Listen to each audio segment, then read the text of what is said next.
Man, do we have a lot to talk about on the show today. We've got more roster moves expected as we get throughout the day.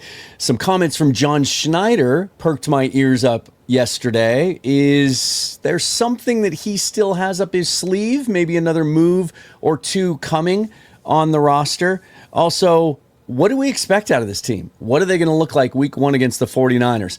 Brady Henderson of ESPN covers the team for them and is also the pool reporter for that media room. He's going to join me on the show today. We're going to discuss all this. You're really going to like this one, you guys. Brady Henderson joins me next on Seahawks Forever. Welcome to the Seahawks Forever podcast. In-depth analysis on everything Seahawks. And now, here's your host, Dan Viens. All right, you guys, we're going to be talking some more about this today. We refer to it sometimes on Cut Down Day as the final 53-man roster. It's not final.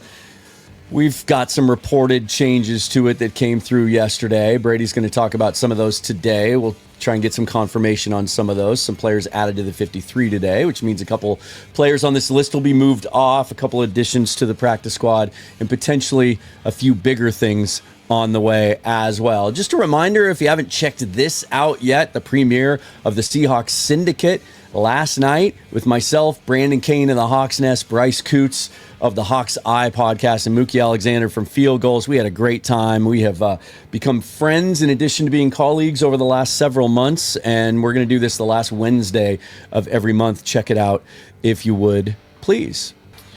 Be sure to subscribe to the channel. If you don't already, hit that thumbs up for the video. If you want notification of YouTube content, hit that bell.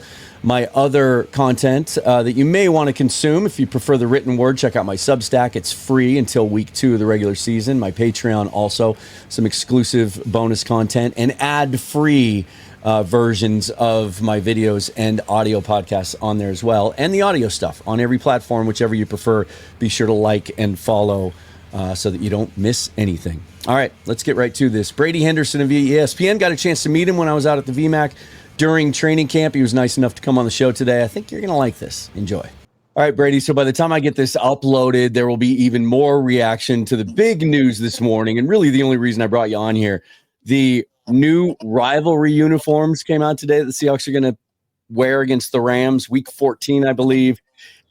There's a pretty overwhelming initial response to what they look like. What do you think of them?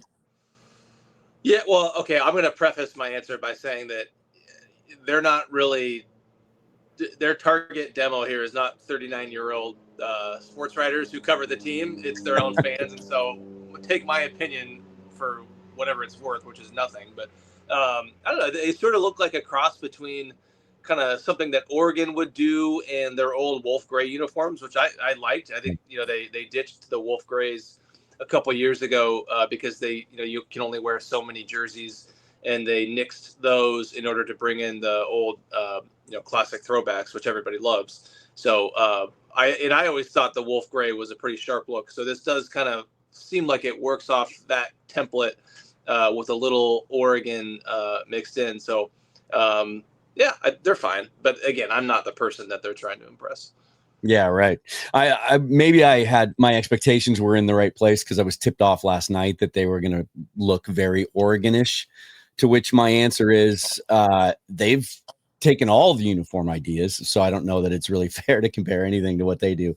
It's been rumored for years, actually, that a major redesign of their primary uniforms has been underway. Do you have any information about that, or is this what we were talking about maybe and it got confused?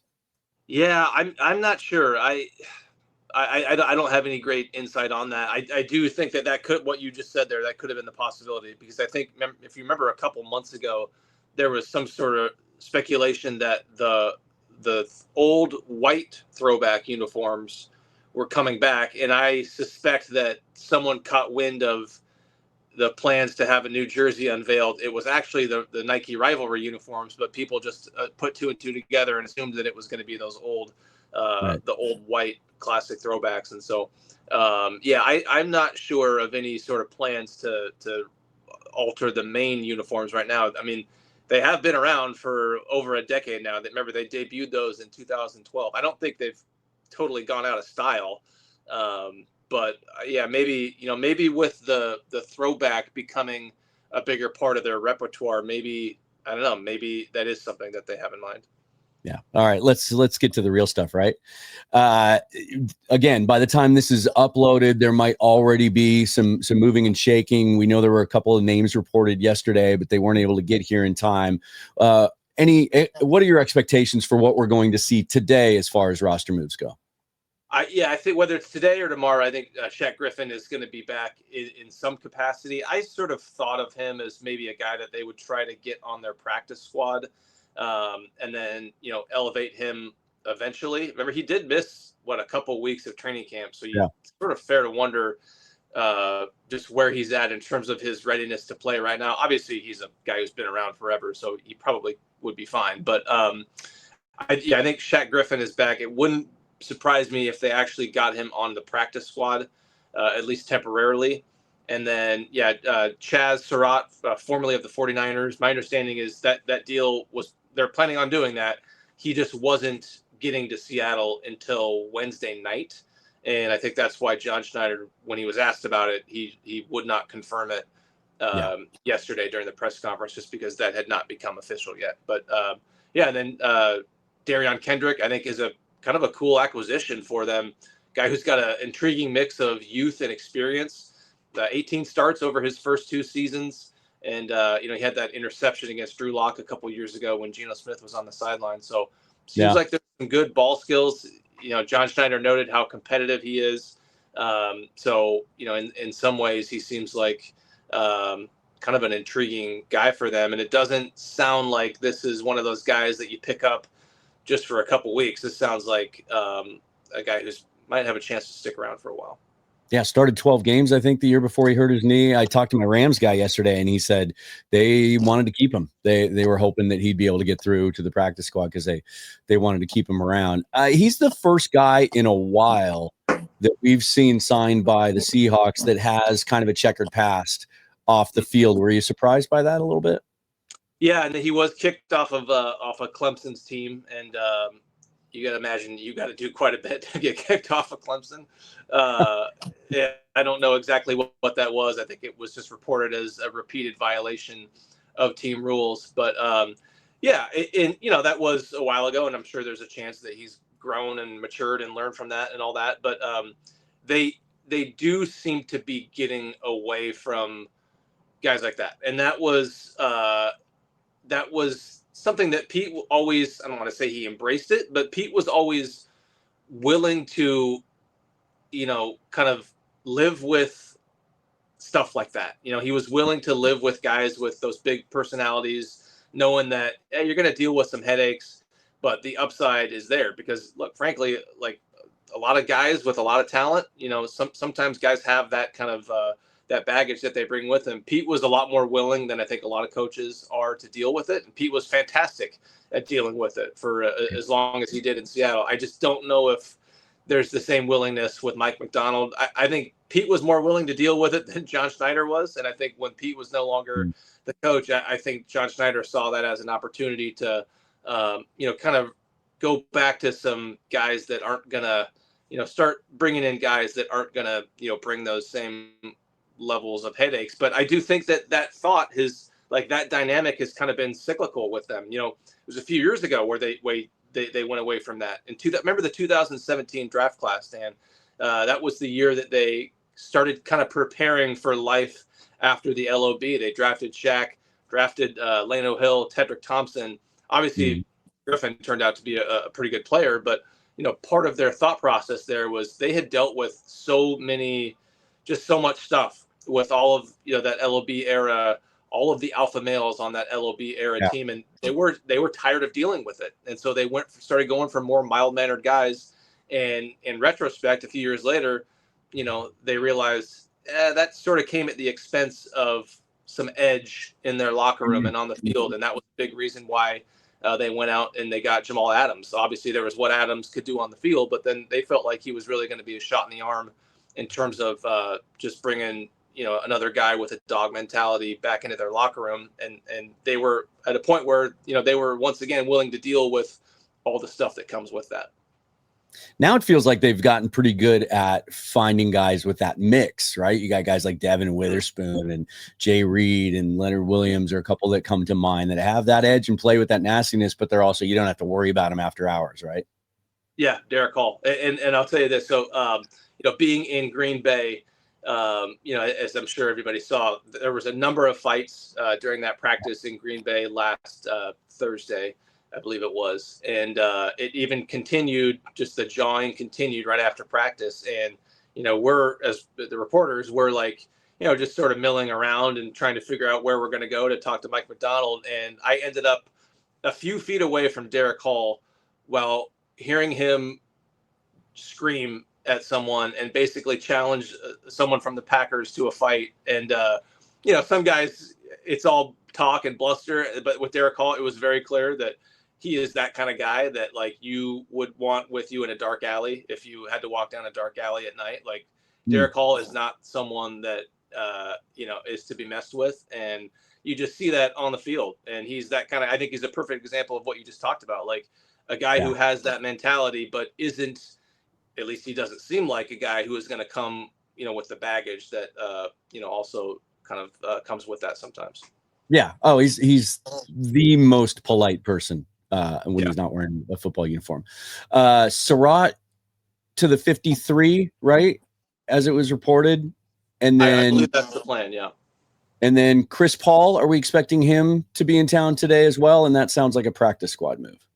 Yeah, I'm not sure on that. I know that's what was reported. And there were a few guys on the practice squad, and I won't say who, but there was a few guys on the practice squad that made it that sort of surprised me just because watching them in camp, they didn't strike me as guys who I thought the Seahawks were planning on keeping around. So, I wonder if a couple of those guys were sort of just placeholders for some practice squad additions that they reportedly made or reportedly agreed to make yesterday. I mean, I think part of why this is kind of confusing with, why the reports of guys that they're bringing in didn't match up all the way with the practice squad that they announced is the simple fact that you got to get those guys from, wherever they were into Seattle. And so it's I think those moves are going to be official today. And then we'll obviously see them have to make a couple subtractions from the practice squad. And then also a subtraction from the 53 for Surratt. Yeah. And just another glance at the initial roster here. And I think we've all gotten pretty sophisticated at this. We know that the initial official 53 isn't the final 53, and there is going to be some movement. But was there anything else that kind of caught you off guard that surprised you about the list? Well, I didn't have Jared Ivey making it. But after that preseason game, just from what I had seen from him there and also kind of what I was hearing, it seemed like he was going to make it. And I think that is a case of a guy who maybe played a little bit too well. Certainly not for him, because I think he played his way onto the roster in that Green Bay game in the sense that he played too well for the Seahawks to be able to then sneak him through waivers and get him onto their practice squad. And John Schneider, when he was asked about the three undrafted guys who made the team, Ivy, Connor O'Toole, and Nick Callerup, the tight end, he mentioned that it was a matter of not being able to get guys through waivers. I think that was certainly the case with Ivy. I think he just played so well in that Green Bay game that they realized, someone is going to snag him up. Now, I think that in general, as observers, we maybe make too much of the danger in waiving a guy and having him get claimed because, somebody, I think it was Nick Cordy from Over the Cap, he put out the numbers yesterday and it was like 26 guys or something, 27, 28 guys got claimed. So, fewer than one per team. Right. So it's maybe not as common as people think it is, but it does happen. And I think the Seahawks believe it very much would have happened with Jared Ivey had they tried to waive him and get him on their practice squad.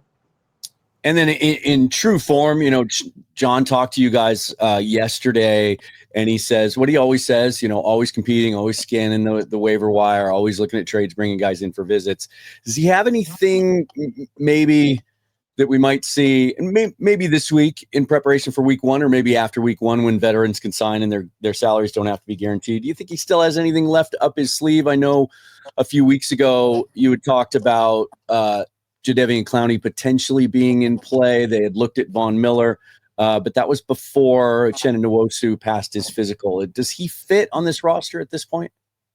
A couple weeks ago, I would have thought that Clowney. I would have thought there's a real good chance that Clowney would be here, and I do know that they have been kind of keeping that option in their back pocket. And as you mentioned, they did try to sign Von Miller before training camp, and from what I understand, I think they thought there was a very good chance that they were going to land Von Miller before he chose the Commanders instead. So, but in the meantime, they have had Clowney kind of as an option for them, depending on what happened with Nwosu. And the fact that Nwosu has got back to practice, the fact that he's working as hard as he is, and I think you heard Mike McDonald talk about this, like he is chomping at the bit, or whatever the saying is. I never know what it is. I think that's you got it.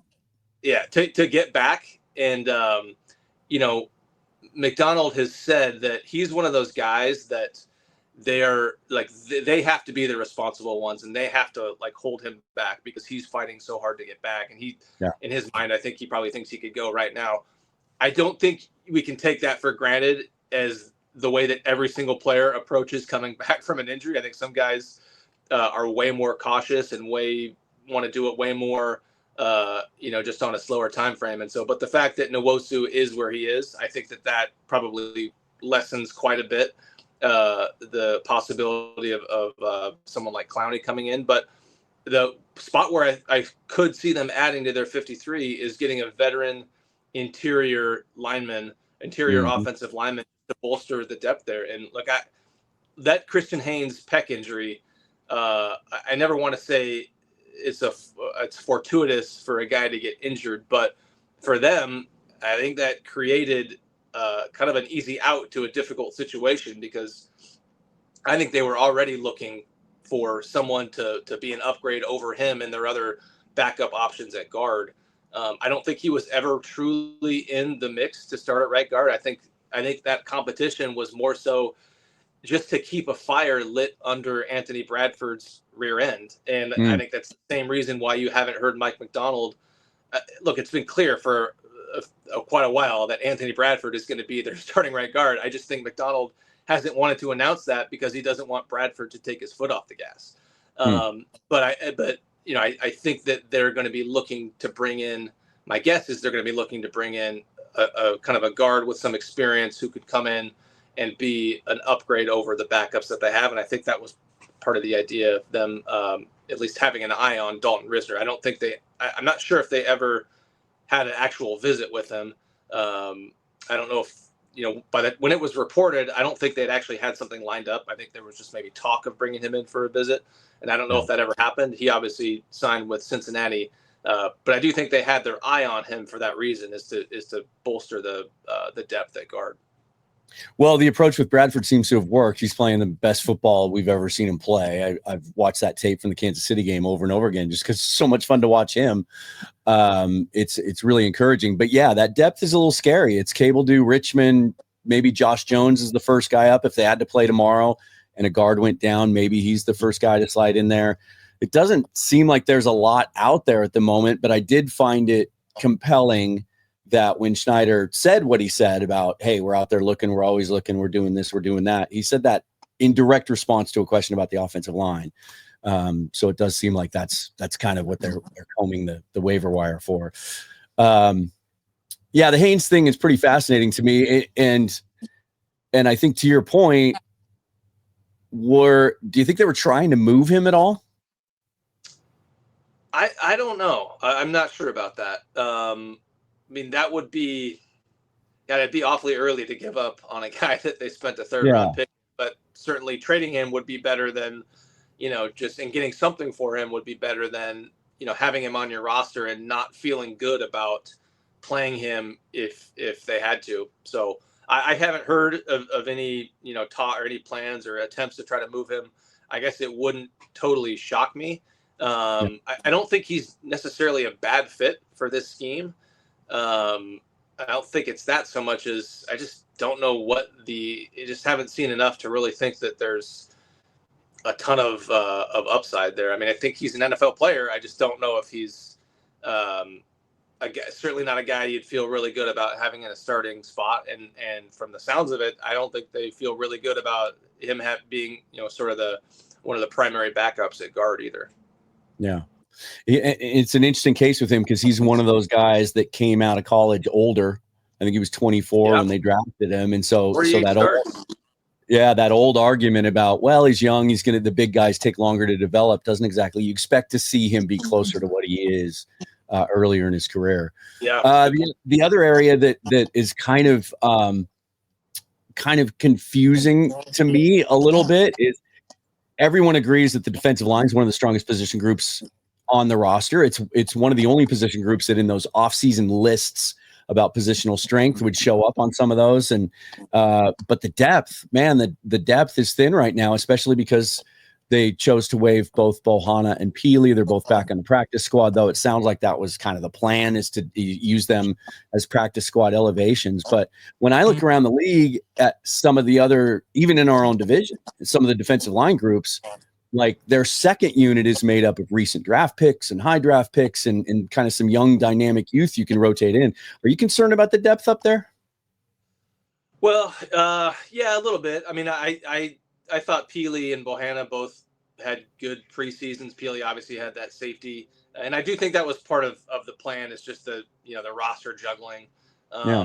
But certainly the fact that they cut both of those guys and exposed them for anybody to grab them. I guess Bohanna was a different story because he was a free agent. But anybody could have snagged Peely and they didn't. So yeah, it does. There's also the fact that Hankins hasn't come back yet, and I just get the impression that that's been a pretty difficult situation behind the scenes in terms of when he's going to be back, what he needs to get back, and it just I don't have any sort of.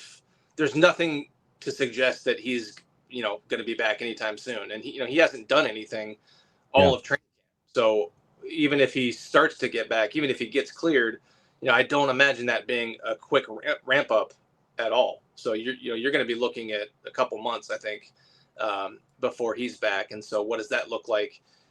I think they can overcome him. I don't mean to overstate the significance of losing, a guy who was probably going to be playing 15 snaps a game, maybe.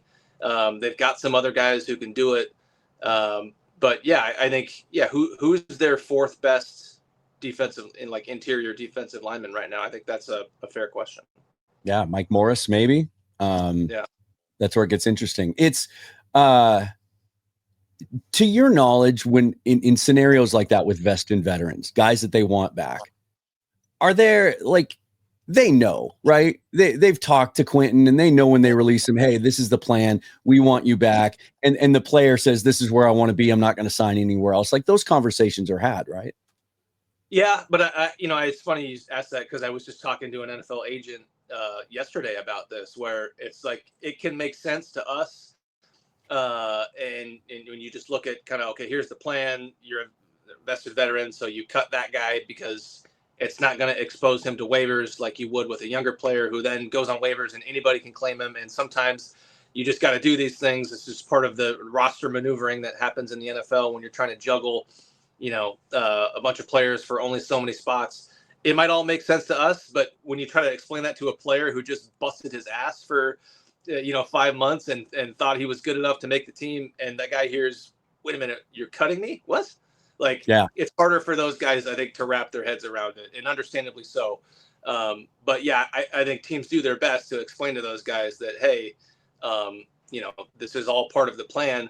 I also think that, look, teams don't always shoot players and agents straight. I'm not saying the Seahawks don't. I think the Seahawks do shoot people straight, but teams will say, yeah, we love you, we want to bring you back, and really what that is they want that player to hang with them and to not sign elsewhere because team still wants to have that option of signing them, but they might move on to someone else. And so, agents will tell you that when a team says, yeah, we love your guy, that a lot of times means, yeah, we like your guy to maybe consider signing him, but we also might like someone else more. Yeah, interestingly enough, there was a report out of Denver last night that the Broncos really wanted or told Courtney Jackson they really wanted to bring him back to the practice squad. But after he cleared waivers, there wasn't a contact quick enough. They didn't reach back out to him and make him the offer and get it done. And he got impatient and he ended up agreeing with the Seahawks. Yeah, and I think that's a pretty good example of how that happens. And Yeah. I mean, I think it's unavoidable when you look at how many guys. So what, the Seahawks had 91 guys on their roster. They had to get it to 53. So my journalism math tells me that's 38 players, 38 like reductions that they had to make. Some of those guys went on IR, but call it 36 of them went on, just became out there for everybody. So you multiply that by 32 teams. I mean, that's thousands of players who are out there, only so many spots. And so I think just some of this is just unavoidable. Yeah. I'm sure most of you have big plans over the next weekend. It is Labor Day weekend, our last chance to kind of cut loose before school starts for most people next week. And usually Labor Day is about a few things. It's about sunshine. It's about camping. It's about baseball. It's about football. There's college football this weekend as we get ready for the NFL season to start. But there's also food and eating and barbecue. And that means steaks. And that should mean for you, Omaha Steaks. Right now, during their Labor Day sale, you can get 50% off site-wide at omahasteaks.com. Plus, this is in addition to the 50%, you're going to get $35 off for being a listener or viewer of this program if you use the promo code FOREVER at checkout. I have used and eaten and consumed Omaha Steaks for many, many years. It's something that was a regular staple in my family way back when. Last year, my brother in Salt Lake City sent me a package of Omaha Steaks unannounced for my birthday. Cryo pack ended up on my doorstep with a whole selection of different cuts of steaks, and some burgers were in there as well. They keep it nice and cold for you. It's real simple, comes right to your door. They're cryo packed individually as well, so they freeze really easily. You can just pull one out to thaw at a time if you want to. I like to saute some mushrooms and onions and some garlic butter, maybe a little rosemary if I'm pan searing it. But if I'm throwing it on a grill, heck, I'm just a little salt and pepper, a little garlic salt. I am good to go. And again, it's their Labor Day sale. You want to jump on this right away. 50% off at omahasteaks.com, plus an additional $35 off for being a member of the audience of Seahawks Forever if you use the promo code FOREVER at checkout. You told me when we met out at the VMAC that I think this is your 9th training camp covering the team for ESPN, many more before that in your local radio days. How well do you feel like you know who this team is and what this team is? Boy, that's a good one. I think I generally have a feel for like, okay, is this a rebuilding team? Is this a playoff team, like a fringe playoff team? Is this a team that looks like it has a chance to, really make a deep playoff run? But those are pretty vague parameters that I think anybody would be able to tell. So my answer to your question is, I don't have probably any better feel for how good they're going to be than any of the other reporters who are out there. It's really hard to tell when you see them, practice against each other all summer, and you only see the starters for a series or two in the preseason. So I think the things that I know about this team, just from what I've observed and also like what I hear behind the scenes, is I think this is from everything I've heard, this is a really connected team. And maybe more so than in years past, just with some of the people that they brought in, some of the people that aren't here anymore. Everything I've heard about Sam Darnold is that he has just been just a A++ teammate, and that was really his reputation before he got here, and I think he's absolutely lived up to that. And it just strikes me as a team where pretty much everybody is pulling in the same direction, and maybe that has something to do with kind of what we talked about earlier with getting their types of people in the building, and maybe sacrificing some upside in terms of not going after some talented players, but really making sure that you have a roster full of guys that you feel like are all going to be a team and they're all going to pull in the same direction. And I'll give you an example of that. So, remember, they really needed cornerback help going into the draft and after the draft when they didn't take one. And Jalen Ramsey was out there. So was Jair Alexander. And I remember asking somebody about whether or not that could be a possibility. And the impression I got was that those guys just come with too much. Or I think this was specific to Ramsey more so than Alexander, but I think it would have applied to him too, that there's just too much drama. And they're in a place right now where they don't want to deal with that drama. They really like kind of what they've got going on with how connected they are and how little drama they've had to deal with. And I think that's really kind of the direction they want to go. Let's talk about Jaylen Milroe for a second. What did you think of his performance Saturday? You can't put the ball on the ground, Dan. You cannot do that. I mean, I think to some degree, to a big degree, you've got to just view it through the lens of this is a rookie quarterback making his first NFL start, and mistakes are going to happen, and you're not going to expect perfection. I think you've also got to certainly take into account the fact that he was playing behind not just second team offensive linemen, but largely third team guys. Yeah. And he's playing behind guys that aren't there anymore. Some guys are on practice squads. Some guys aren't even on the team anymore. On they weren't one of the 70 best players on the team. So you certainly view that through that lens. But the fact of the matter is, whether you're playing against starters, second teamers, third teamers, with starters, backups, whatever, you got to hold on to the ball. And that was maybe a bit of an issue at Alabama. And, the whole idea of this Jaylen Milroe package, I mean, it's still going to happen. It's been the plan all along. But I think, they need to see him play quarterback and do all the things that they do offensively. And they need to be able to trust him in order to put him in that situation. And Clint Kubiak said that from the get-go, that, he's got to earn it. And you don't earn that by putting the ball on the ground 3 times. And, that last snap, I don't know if that was a bit off target, if he wasn't ready for it or what. But even if you take that out of the equation, 2 fumbles is 2 fumbles. And I imagine that was kind of alarming for them. And, I think the other thing about it is he's got to show that he can be a competent passer in order for that package to really have a full effect. Because if he's, if teams aren't worried about him throwing the ball, then that makes it a little easier to defend those runs when he comes into the game. So I think he's been, look, fumbles aside, I think he's been pretty much what you would have expected him to be, just based on kind of everything we knew about him coming in. Incredibly gifted runner, incredibly hard, diligent worker, professional kind of guy who just has development. He needs a lot of development as a passer, and that's pretty much what he's been. Do you think they feel like he's where he should be right now?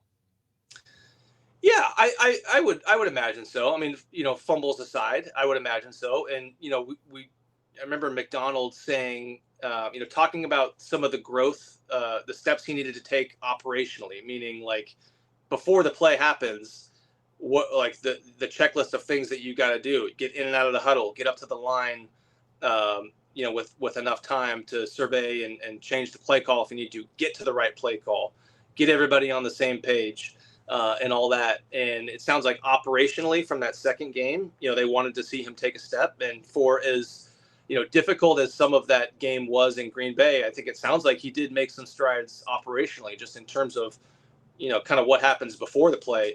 And there were some good throws. I mean, that throw to MVS in the first half, that was a nice throw. He had some other ones. I mean, just missed the deep ball to Cody White. I haven't seen a lot of, I don't think the deep ball is his strength. And I imagine you saw the same thing as I did being out there, that, I don't want to say he throws a bad deep ball, but we just didn't see a lot of deep ball connections. And I thought he threw a pretty good one there that was just a foot off target, just a foot too deep. So he did some good things, and the operation was better, but you got to hang on to the ball. McDonald was as direct and definitive as he's ever been on Monday, talking about Milroe and their plans to use him. Admitted to all of you guys that when you guys aren't allowed to watch practice, that's when they are working on that package, and he's doing it with the ones.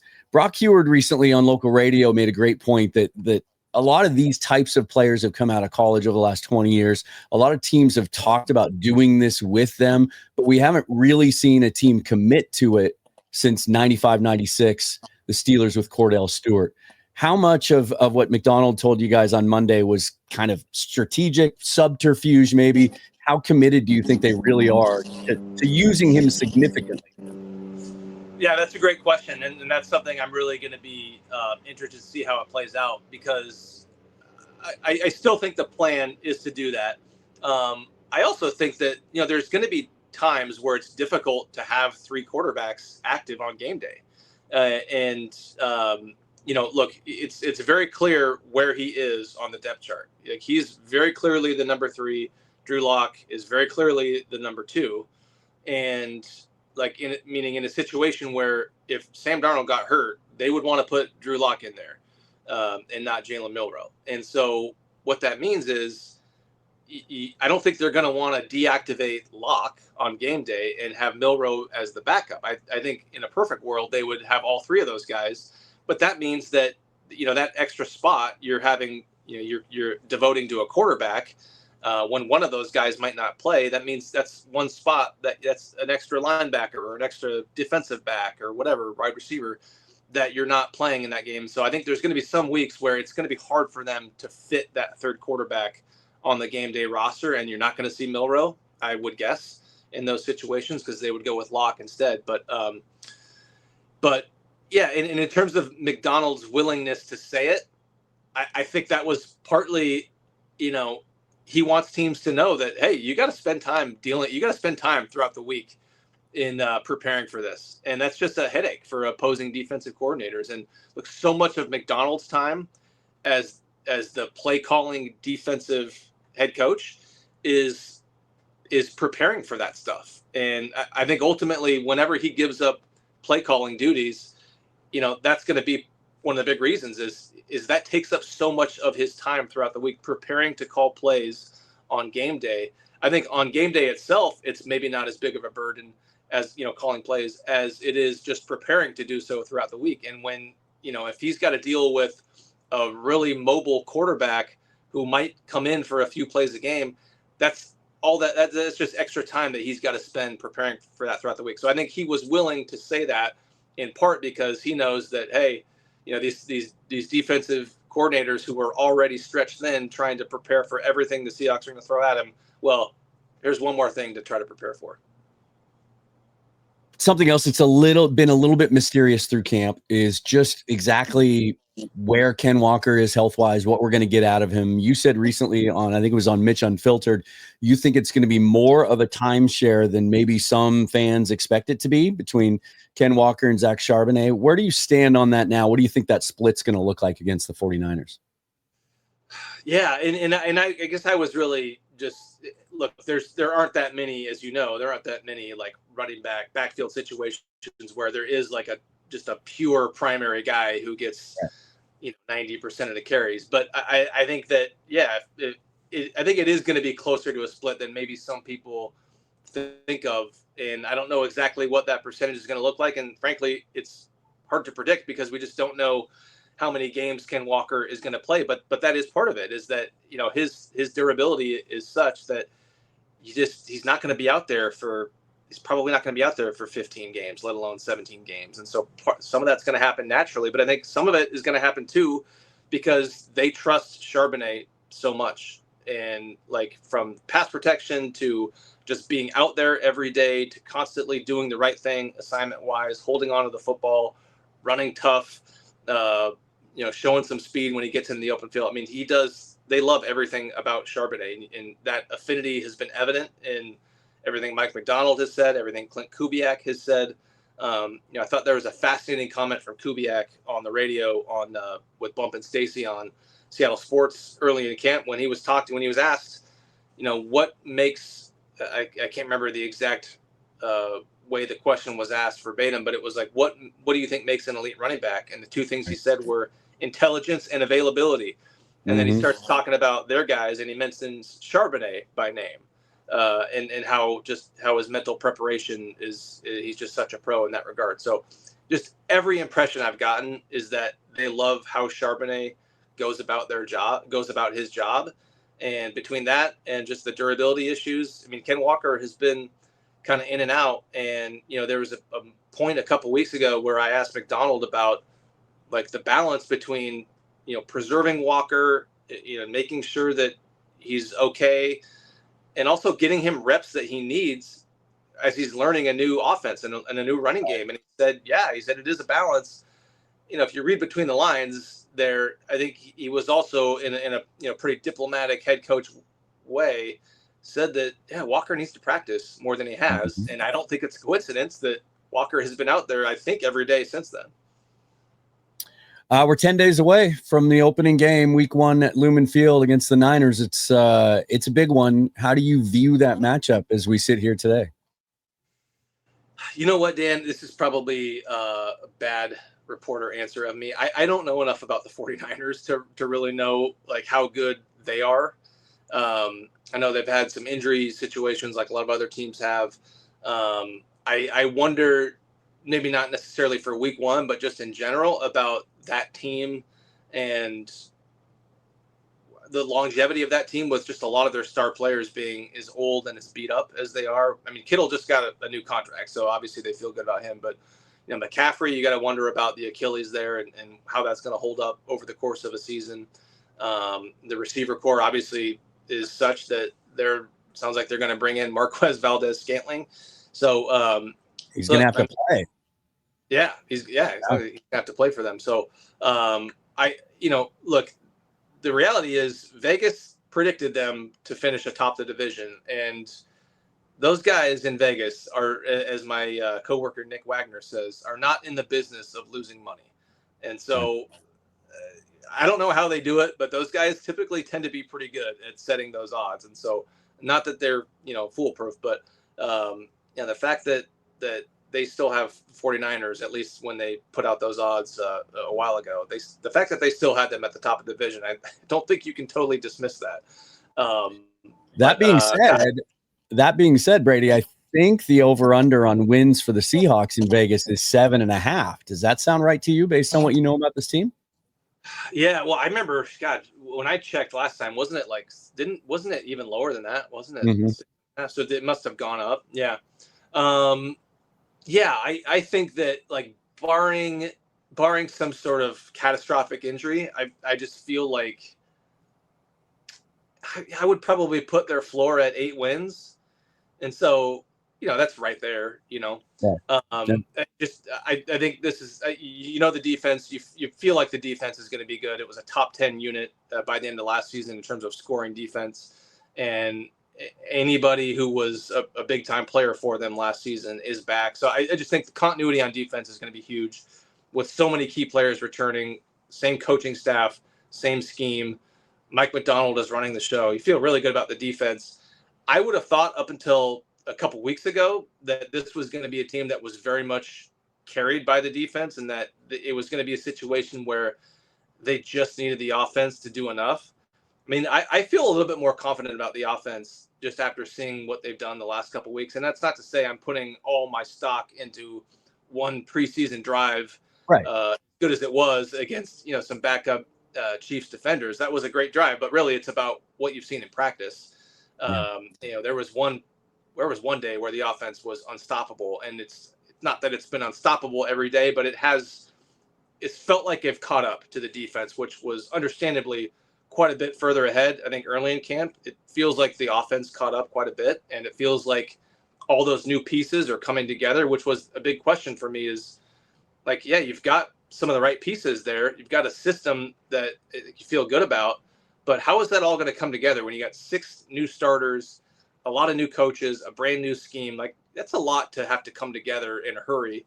But I feel a little bit more confident after seeing them the last few weeks than I did earlier in camp. Brady, it was I love the work you do. Really appreciate you coming on the show. It was great to get to meet you a couple of weeks ago, being out at practice. It was just great to be out there. You just get, I feel like I know this team better than I have in a long time, that just some of the things you don't get to see, that you have to be at the mercy of people like you to bring us that information. So we appreciate the job you do. And I know my viewers are going to love having you on. So thanks for taking the time. Yeah, well, thanks for having me, Dan, and it was great having you out there. It was really cool meeting you and just seeing the team kind of through your perspective and everything. So I'm hoping that can be an every year thing from now on.